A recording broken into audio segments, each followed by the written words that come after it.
white. So important where we go, not to allow those open, like kind of like a tempo for white, right? So knight a3, and here if rook goes back, theoretically it's possible to repeat the position, and yeah, not sure who out of those two players really wants to repeat the position anyways, but this is one possibility. So here, if white wants to take an advantage of this knight wandering so bravely in white's camp, like, come on, you cannot do it.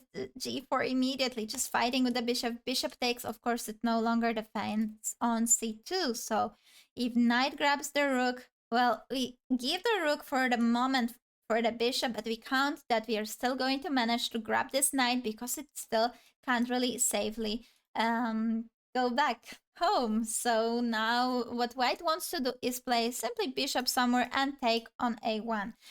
But black has this one tempo, and can black do something within this one move? We were discussing queen to a5 to be able to take a pawn and get some activity for it. So queen a5, Oscar, we were checking bishop g5. Maybe it was not really necessary for white to go for this pawn. Let's see. I believe we still have to move the bishop. Alternative is a3. After a3... Then the only move to try is queen b6, I'm assuming. Yeah. And there might be bishop c4, simply locking that knight on a2. Although we gotta be careful because a5 is there, a5, a4. And I think after a5, white can simply go a4 and cut that bishop and then prepare... I'm sorry, not bishop, but cut that pawn and then prepare bishop e3. But it's still not conclusive, as there's gonna be rook a c8. There's gonna be this problem that if you move the bishop out, queen takes b2. So it's not that easy. There's a lot to calculate here. But my impression, my intuition tells me that there is a way to trap that knight properly. For example, let's say a5. If a5, I'll just go a4. And if you go rook a c8, I'll go bishop b5.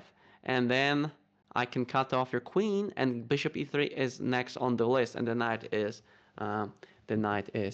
trapped. So maybe, just maybe, instead of a5, black should do something else, and I think rook a c8 might be a candidate. But then I go bishop a2. But I gotta say, there's this problem with the pawn b2, which is not that easy to resolve. And maybe in the meantime, black captures on f5. I don't know who it favors, actually. If you capture on f5, you might just be lost in some variations because of knight g5, queen h5, things like that. Maybe there's king h1, so you shouldn't touch that pawn, probably. It's an extremely interesting position. I don't even know how I eventually trap the knight, because I can pull the trigger and go bishop e3, but I'm not sure it's worth two pawns and trading queens.